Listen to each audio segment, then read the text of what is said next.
Hare Krishna. Welcome all of you for today's Boundless Fortune session. Let us all start with the invocation prayers.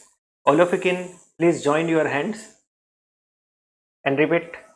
Nama Om Vishnu Padaya Krishna Preshthaya Bhutale Srimate Bhakti Vedanta Swami Niti Namine Namaste Saraswate Deve Gauravani Pracharine Nirvishesha Shunyavadi Paschatya Deshatarine जय श्री कृष्ण चैतन्य प्रभु नित्यानंद श्री अद्वैत गदाधर श्रीवासादि गौर भक्त वृंदा हरे कृष्णा कृष्ण कृष्ण हरे हरे हरे राम राम राम हरे हरे। श्री श्री राधा गोविंद की जय। श्री श्री निताय गौरंग की जय। श्री श्री लक्ष्मी नरसिम्हा स्वामी की जय। जगत गुरु शिल प्रभुपाद की जय। निताय गौर प्रेमानंदे हरि गुरु। I once again welcome all of you for today's session. Tomorrow we are going to celebrate a very important day which is called as Akshaya Tritiya. Since many years we actually would have heard the name Akshaya Tritiya, but we never even inquired what exactly Akshaya Tritiya means. Akshaya, the word has come from the word Shaya. Shaya means something which gets destroyed or something which is mortal. Akshaya means something which never gets destroyed, it is immortal. So, this is the day when all our spiritual practices, whatever spiritual practices we do, will never get destroyed. Obviously, all the spiritual practices, all the activities which is done for the Krishna's purpose are always immortal and they are always there with us. It is inexhaustible. But still, Lord is so kind, He is so merciful that He gives us more and more opportunities. He gives us more and more the days which are very important, very significant, so that we can perform our devotional service again and again. So there are many significant pastimes or the events which have taken place on the day of Akshaya Tritiya. Before that, let me also tell you, there are, as per the Jyotish Shastra, there are 4 days in a year which considered to be the most auspicious days. Generally, whenever a person wants to perform any puja or any auspicious events, he'll be looking for muhurtas, correct? He'll be looking for so many muhurtas, okay, whether this time is suitable or not, and this graha is okay or not, Rahu, Ketu, Guru, all the rashis are properly set or not. He'll be looking for it, especially the muhurta, the kala, correct? There are, as per the Jyotisha, there are 4 days which doesn't require you to see any kind of muhurta. The whole day itself is considered to be auspicious. What are those days? The first one is, which is called as Navavarsha, or we call it as Ugadi, the new year for us. That day, you need not to see any muhurta. You can just perform your puja or arti or any auspicious work. The second is Vijaya Dashami, which is also called as Dashera. The third one is the first day of Kartika Masa.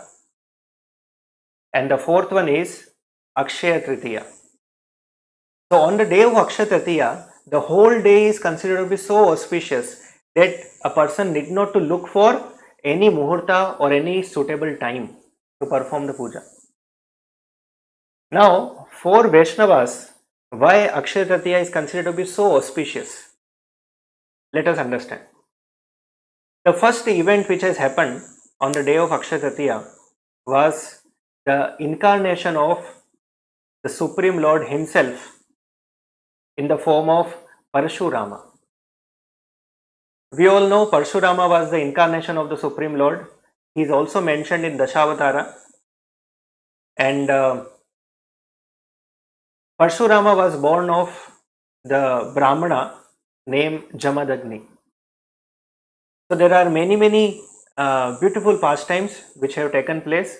Let us not go into deep understanding of those pastimes, but why there was an incarnation of Lord Parshurama, that is very important for us to understand. So Lord Parshurama appeared when there was a time when all the Kshatriya kings, most of the Kshatriya kings, they became demoniac in nature. We all know by Prabhupada's teachings, the Kshatriya considered to be a representative of God. He is supposed to take care of the dharma, basically. So when the Kshatriya kings, they become demoniac in nature, they must be set right. And for that purpose, Lord Parshurama appeared. So there is a beautiful song which is called as Dashavatara Stothram. And in the Dashavatara Stothram, the 6th verse written by Jayadeva Goswami is very beautiful explanation and also the activities of Lord Parshurama, why he appeared and what he did. So the song is like that. It says, Kshatriya Rudhiramaye Jagadapagat Papam Snapayasi Payasi Bhavita Bhavatapam Keshavadhreta Bhikupati Rupa Jaya Jagadisha Hare Jaya Jagadisha Hare Jaya Jagadisha Hare. So Jayadeva Goswami is glorifying the Supreme Lord Parshurama, who is also known as Bhrigupati. So he says, Kshatriya Rudhira Maye Jagadapagata Papam, that by your incarnation you have killed all the demoniac Kshatriyas. It is said that he encircled the globe 21 times to kill the Kshatriyas. Each and everybody chun chun ke mara sabko. So he killed all the demonic Kshatriyas from the surface of the globe. And Jagadapagata Papam, the earth became very sinful because of this sinful demoniac Kshatriyas. So he relieved the earth from all those sins. Snapayasi payasi bhavita bhavatapam. And what he has done, the earth was actually suffering because of the tapa, bhavatapam, because of the material existence. And he has relieved the earth and all the people from this material existence. Keshavadhrita Bhrigupati Rupa Jai Jagadisha Hare. So Jayadeva Goswami, like this, he glorifies the Supreme Lord Parshurama. So this is one pastime which has taken place on the day of Akshaya Tritiya. The second pastime which we all know, which has taken place on the day of Akshaya Tritiya, is the appearance of Mother Ganges. So Mother Ganges has appeared on this earth on the day of Akshaya Tritiya. It is said that the water of Ganges is Karana Jala. There are many oceans in the universe, and the oceans are floating in one universe. Sorry, the universes are floating in one ocean, and that ocean is actually called as casual ocean or Karana Jala, Karana Samudra. And Lord is actually lying down in that ocean. So it is said that when Vamana Deva, he took his third step, not the third, the second step, when he has covered the whole universe in the first and second step, then the toe of Lord Vaman Deva's lotus feet touched the covering of the universe, and there was a hole, and from that hole the water started flowing in, and this water is nothing but the perspiration of the Supreme Lord Mahavishnu. So that water flows in, it started flowing inside the universe, and the first recipient of that water, which is considered to be the Mother Ganges, was Lord Brahma himself. So the first planetary system, which is Brahmaloka, the water goes there and Brahma personally takes it and drinks the water of Mother Ganges like a Channamrita, because it has touched the lotus feet of the Supreme Lord. And slowly, slowly the water comes down to all the planetary systems, and it was there only till heavenly planets. It was not there on the earth. Because if the water directly comes to the earth, it is said that the earth will not be even able to withhold the pressure of this particular river. It is so much in the flow is so heavy that earth will lose its orbit. So then we all know that Lord Shiva had come and he took to reduce the pressure or the force, the flow of Mother Ganges. Lord Shiva came and he took on his hairs, and then the flow reduces and then it comes down. And the devotee or the king who was actually instrumental to bring earth, the Mother Ganges, the river Mother Ganges to earth, was Bhagirath. So King Bhagirath, he was actually instrumental to bring the Mother Earth to, the Mother Ganges to this our Earth, earthly planet. So this is one of the very important pastime which has happened on the day of Akshaya Tritiya. One more pastime which is said that it is also a appearance day of Annapurna Devi, the goddess of Anna or the food. She also appeared on this particular day.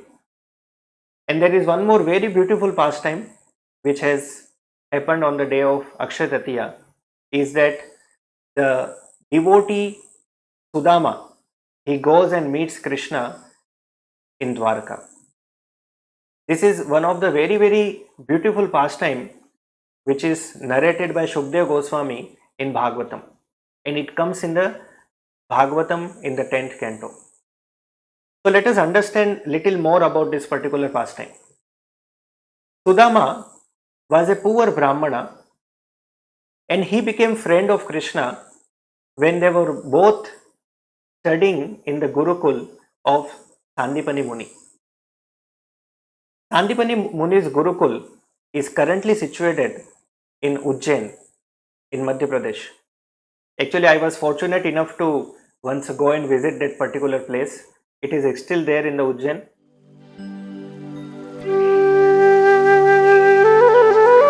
Temple of Krishna and Balram. There is a temple of Sandipani Muni, and where Krishna and Balram used to study, their classroom, their playground, everything is still there in that place. So Krishna became friend to Sudama. Krishna was, we all know, he was a son of Devaki and Nanda Maharaj. So he also went to Gurukul to study from Sandipani Muni. Balram was also there, and Sudama was a poor Brahmana. He was also there. Both became very good friends. Later on, Krishna left Gurukul when the education was completed. He went back to Mathura, and then we all know that he went back to Dwarka. He became the king of Dwarka. So Krishna used to live in such a great opulence, and one of his friend is a poor Brahmana who is also called as Kuchela. Especially in the South India, people, they know Sudama as Kuchela. What is the meaning of Kuchela? The meaning of Kuchela means somebody who is very poor and doesn't even have proper clothes to wear. He used to wear torn clothes, and that's why his name became Kuchela. So Sudama's wife once asked Sudama that you many times talks about your friend who is Krishna, who is a king and he stays in Dwarka. So if you have a friendship with such a rich person, why don't you once go and ask him something? Generally in the material world, people make friendship just to get something out of it. You would have seen many people. If they are making friendship with someone, they will have some hidden motto of it. What I will get out of it. But Sudama was never like that. Sudama, he says, no, Krishna is my friend, but it does not mean that I should go to him and I should ask all the facilities which I need. So he never went to Krishna to ask anything. But his wife was forcing, no, once you go and meet him. So Sudama, he went to Krishna in Dwarka. So in the Dwarka, he was going and searching, where is my Lord, where is my Lord, where is Krishna? Because anywhere he goes, he is to see palatial buildings. Everything is like Mahal, everything is like a big palace. He could not even find where Krishna lives. So finally he comes to one palace where there were many bodyguards. Security guards were there outside. The royal guards. So he goes to them and asks that I want to meet Krishna. So security guards ask him that who are you and how you know Krishna? Then he says, I am his friend. He is my friend. We know each other.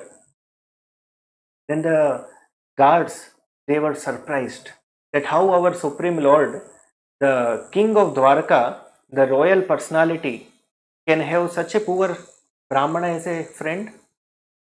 But because the Sudama was a Brahmana, they respected him and they went to Krishna to tell about that there is one person named Sudama had come to meet you. So when royal guards went inside and informed Krishna, Krishna was in ecstasy. He personally started running towards the main gate to receive Sudama, and it is out of the box. Never somebody has seen that Krishna is running towards the main gate. Even when Lord Brahma came, Krishna did not go to the main gate and received Brahma. There is a pastime when Brahma, he personally visited Dwarka. Krishna did not go. Even Narad Muni, when he visits, Krishna never went. But Sudama, such a fortunate person that Lord personally coming to the main gate to receive him. And what kind of reception Krishna has given? A cold reception or a warm reception? Krishna has given a warm reception to Sudama. So as soon as Krishna saw Sudama, he immediately embraced him. He gave a hug to Sudama. And he took personally Sudama inside the palace and he made him sit on his own asana, on his own bed. And by seeing the condition of Sudama, the so much pathetic condition of Sudama, Krishna started crying. Krishna immediately ordered, bring the water to wash his feet. So Krishna personally started washing the feet of Sudama. So there were many thorns on the feet of Sudama because he didn't have even slippers. He was walking so many kilometers and coming to Dwarka. And he was practically impoverished. He had no food for many days. So Krishna called all the queens. Rukmani is there, Satyabhama is there. They are all doing Chamara Vyanjana to him. In this world, everybody wants the favor of Mother Lakshmi. They all want to serve Lakshmi and get his blessings, her blessings. And here, Krishna is ordering the same Lakshmi, Rukmini, to either do fanning to the Sudama or to help him wash Sudama's lotus feet. This is the situation, this is the way Krishna receives his devotees. This is called the Akshara Bhakti. Bhakti is never Shaya, it is always Akshaya. Whatever the devotional service Sudama has performed, it has not gone into vain. Krishna is giving return to Sudama.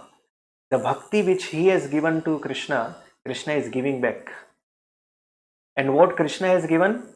Sudama has given just a small morsel of chipped rice, uncooked chipped rice to Krishna. And Krishna overnight made him a king. Kingly opulence he got. The hut, which was a patched the roof, became a palace overnight. Such a opulence Krishna has given to his friend Sudama on the return of his bhakti. Obviously, bhakti should not be done for a return from Krishna, but Krishna is so kind that he takes care of his devotees. And this is technically called as boundless fortune.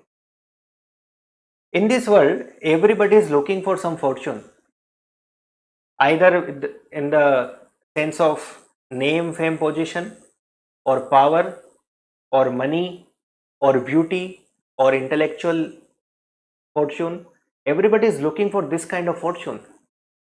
Sometimes people, they come to temple and they say, Swamiji, by Lord's blessing, we are fortunate to have a child. And sometimes some people, they say, by Lord's blessing, I am very fortunate to work in Microsoft. I got an offer from Microsoft. I got an offer from Google. Everybody takes it as a very big fortune in life. But is that fortune really a fortune? Let us understand this from one small story. Once there was a bakra. Bakra, all of you know. Bakra means a goat. So once there was a bakra, and that bakra was purchased by a butcher, a person who maintains slaughterhouse.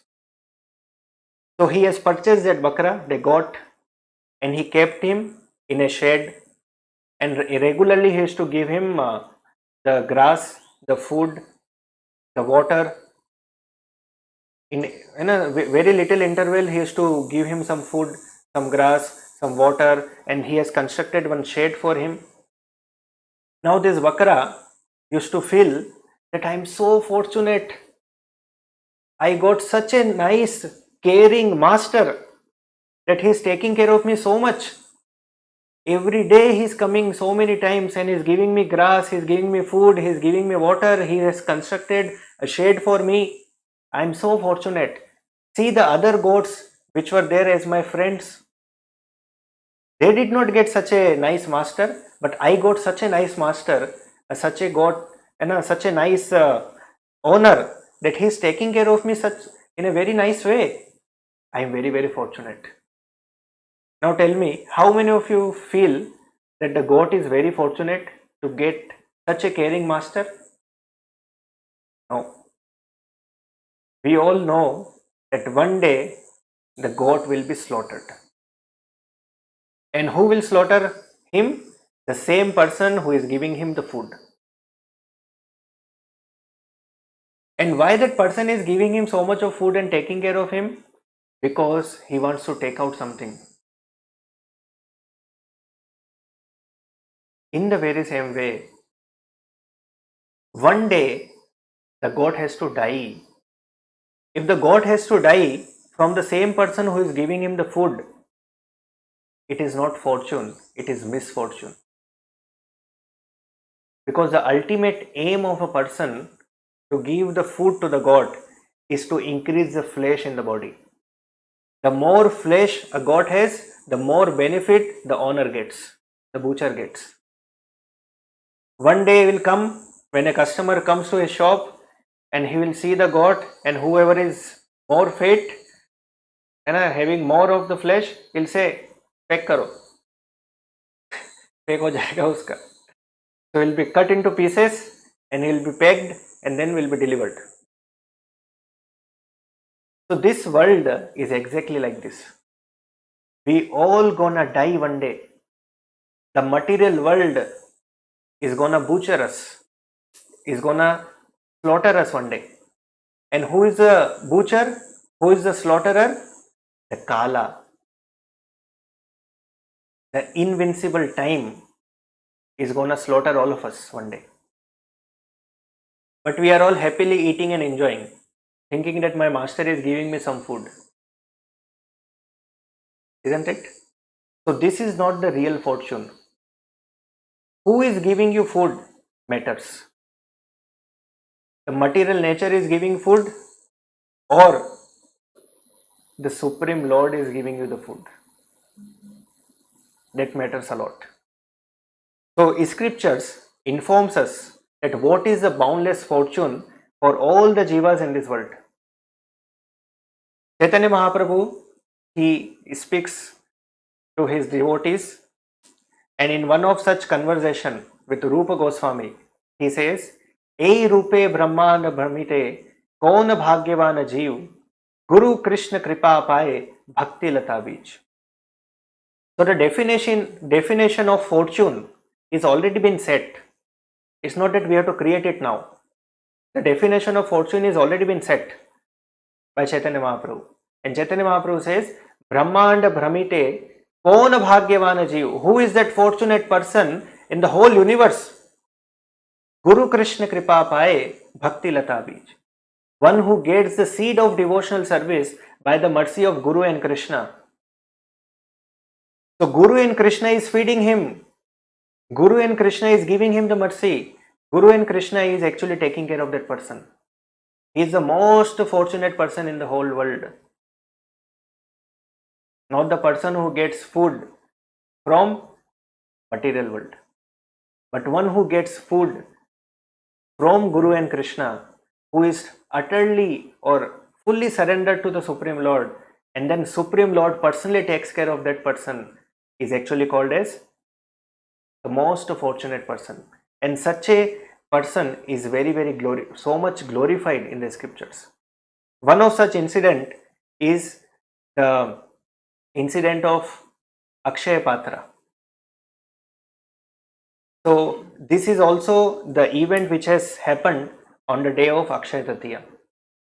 Sun god Surya Deva has given Akshaya Patra a vessel to Pandavas or the Draupadi. And the significance of this particular Patra, the vessel, is that any amount of food you can take out, it will not become exhaustible. It will always remain. Any number of people you want to serve, you can serve from that particular food, Patra. Only one condition. The condition is, if Draupadi has taken her meal, then no more food will be available. But if Draupadi has not taken her meal, any amount of food or any number of people you want to serve, you can just keep taking it out. That's why it is called as Akshaya. It never gets exhausted. So there was one very beautiful incident which has happened in the Mahabharata time. That Durvasa Muni, who is considered to be a very great Muni, and he is famous for his anger. He goes to Hastinapura, and Dhritarashtra, Duryodhana especially, he knew that if I can please Durvasa Muni, he will give me the blessings. But if any mistake I do, then he will become angry and he will curse. So Duryodhana was very, minute details he was checking, that how Durvasa Muni is being served, and he is personally taking care of the hospitality of Durvasa Muni. And finally, in his so much of cunning way, he could please Durvasa Muni. So Durvasa Muni was very much pleased, and he had a very good time in the Hastinapura, and he was going back. So when he was going back, Duryodhana requested Durvasa Muni that how you have given the blessings to me, in the very same way, why don't you also visit our brothers Pandavas, those who are in exile in Vanvasa, also visit them and then give your blessings. Give them the opportunity to serve you. In a very cunning way, he proposes this. And Durvasa Muni earlier used to think that okay, this Duryodhana is an enemy to Pandavas. But here now he is requesting me to go and give them the blessing. It means he is not enemy. He is a very good person. And he kept one condition also. He is so cunning that he has kept one condition, that you should go and visit them after Draupadi has taken her meal. He has kept that condition also. So Durvasa Muni said, yes, I will go and visit them.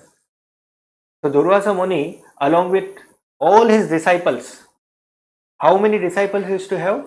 It is said that 60,000 disciples he used to have.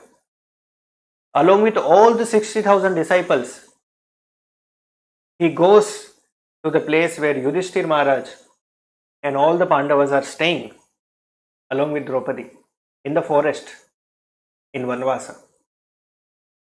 So he goes to Yudhishthir Maharaj, to Pandavas, and Pandavas receives him very well. And then Yudhishthir Maharaj proposes that why don't you once go and take bath, perform your Sandhya Vandana, and then come and receive your lunch. Till the time we'll make the arrangements. So Durvasa Muni goes to the river, and here there is a pin drop silence. Everybody is worrying that now what will happen, because in the forest they have no arrangement that they can finish this many people.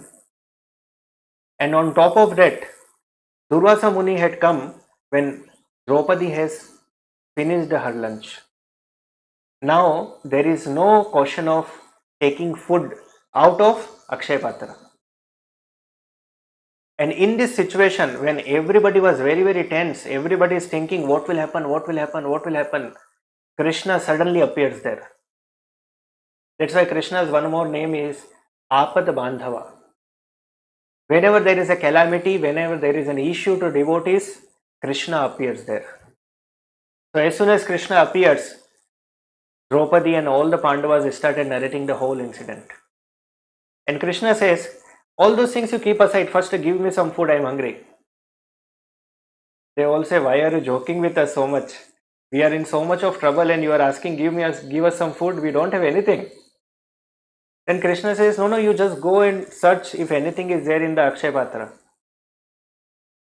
So then Draupadi brings the Akshaya Patra and she sees inside if anything is remaining.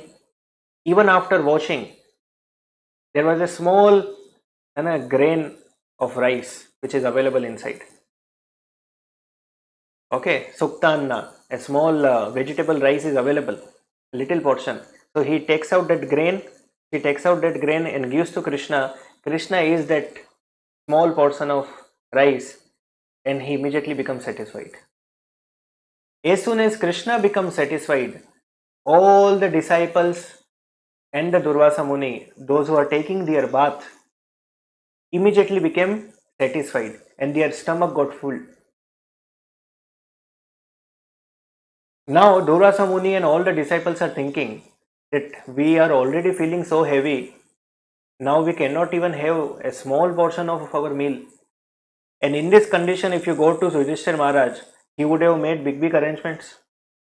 And if you go and don't eat, he will feel bad. So let us all go away. So Durvasa Muni along with all his team, disciples, they went off. See? This is called once again the boundless fortune. The fortune is not that Draupadi had Akshaya Patra. The fortune is that Draupadi has Krishna with him. All the Pandavas, because they have Krishna with them, their fortune has no boundary. In this material world, all the fortune has one boundary, one limitation. Even if you take it as the number one personality or the number one richest person in the world, Elon Musk, even he has a boundary. It does not mean that he possesses all the riches of the world. He possesses the maximum. But he doesn't possess something which is in my pocket. He doesn't possess something which is in your pocket. So it means he has a limitation. The one who is considering that beauty is the fortune, the Miss World or the Miss Universe, he may be thinking that yes, beauty is the fortune, but that beauty will not remain with you permanently. It is temporary. Either today, tomorrow, or day after tomorrow, it will go away. One who is thinking that if somebody has more intelligence, he is fortunate person. Even that intelligence will not remain with you. Once the body dies, the next birth you get, you cannot claim the same intelligence back. You cannot ask, no, last life I was PhD from Oxford. Give my degree back. Nobody will say anything. They will say, go to school, again read ABCD. You cannot claim it. So every fortune in this material world has a limitation, it has a boundary. But the devotees of the Supreme Lord, by the mercy of the Supreme Lord, gets boundless fortune. And what is that boundless fortune? That boundless fortune is the shelter of the Supreme Lord, the shelter of a bona fide Guru. So once who gets the shelter of a bona fide Guru, it's considered to be boundlessly fortune. He is the most fortunate person in this world. Okay, so there are many other pastimes like Kubera was appointed by the blessings of Mother Lakshmi as a treasurer of the, like he became basically like a finance minister. Just like we have ministers, many ministers, there is a finance minister also. In the very same way, for the universal government, Kubera became the finance minister. So this is one of the pastime. And today, the Akshaya Tritiya is the day when Lord Jagannath's Ratha construction starts. Every year when there is a Jagannath Ratha Yatra, the construction of Ratha begins from the day of Akshaya Tritiya. This is also marked as a beginning of Treta Yuga. It's like a Ugadi for Treta Yuga. So like that, there are many pastimes, and one of very famous pastime that Vyasadeva started compiling Mahabharata with the help of Vinayaka, Ganeshji. So he took the help of Vinayaka. He was reciting Mahabharata because Mahabharata is a very big text. It has 1 lakh shlokas, and if Vyasadeva has to write, it may take a long time. But Ganeshji, Ganpati had a blessing or the boon that he can write very fast. So he was reciting Vyasadeva and Ganpati was writing it down. And there was an agreement between both of them. Ganpati said that if you start speaking in between, you should not stop. If you stop in between, I'll also stop and I'll go away. So it was a very challenging situation. Vyasadeva has to continuously speak, and he did not stop in between. And Ganesha also did not stop in between, and he started writing the Mahabharata, and he finished all the text, all the shlokas. So these are the events which have happened on the day of Akshaya Tritiya, and let us all take a pledge that we all will try to surrender ourselves to the Supreme Lord and to Srila Prabhupada and take their blessings so that we can also become fortunate enough to be called as boundlessly fortunate. We all have some material fortune, but all this material fortune will go one day. But one who gets the blessing of the Supreme Lord by performing devotional activities, limbs of devotional service, never gets inexhaustible. Okay, so all these limbs of devotional practices, it may be chanting or reading or sankirtan or anything, taking prasadam, everything is immortal. Not only in this life, it will be there with us even in the next life. Obviously, we should try that only in this life itself I should complete everything and go back to home, back to Godhead. Please understand, in this world, nobody is ours. As soon as we take birth, somebody claims us that okay, he is my child. When you become little older, you go and join a school. Now the school owns you. They say he is our child, he is our student. When you go to college, the college will say he is our student. Your friends will say he is our friend. Then you go and join one company or a corporate, they will say he is our employee. After some time you get married, your wife says he is my husband. You get some children, they say he is our father. The relations goes on and everybody is claiming us to be theirs. But how much time? For how much time? Now the same school doesn't claim us that he is our student. Once you change the company doesn't claim you that he is our employee. And by the course of Kala, the father and mother goes away. Now nobody claims that he is our child. So all the relationships in this world are actually temporary. There is only one relationship which is eternal in this world, is our relationship with Radha and Krishna. They claim ourselves always that yes, he is our jiva, he is our person, he is my devotee. And the devotee can eternally claim that yes, Radha Krishna are my supreme shelter. So this is the only relationship which exists permanently. And if somebody understands this relationship, that person actually has got the boundless fortune by the mercy of Guru and Krishna. And one should not be selfish for it. This fortune should also be given to each and everybody. So if you have got this fortune by the mercy of Guru and Krishna, you should not become selfish and keep it with you.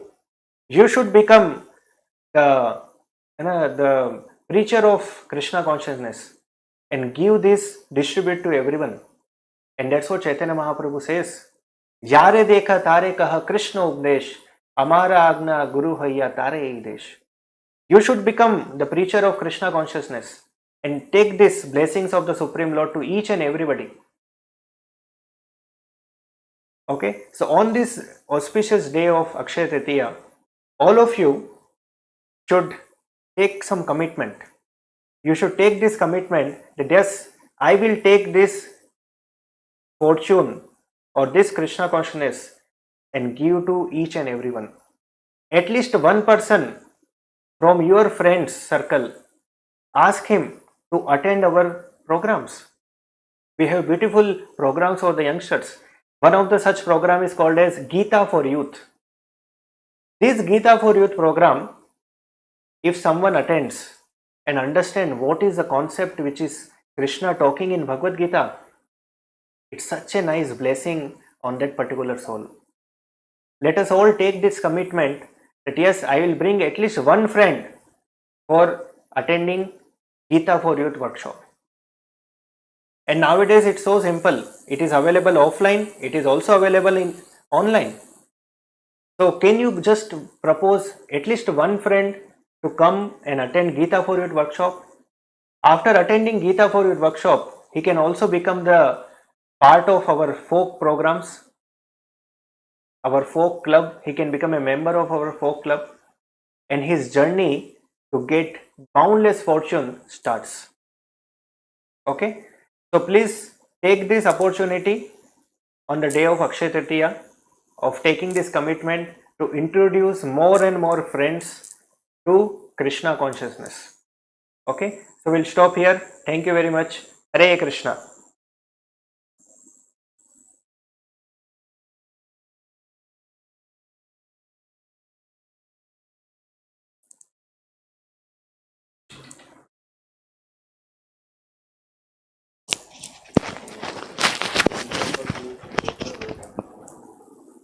ఇప్పుడు తీసేది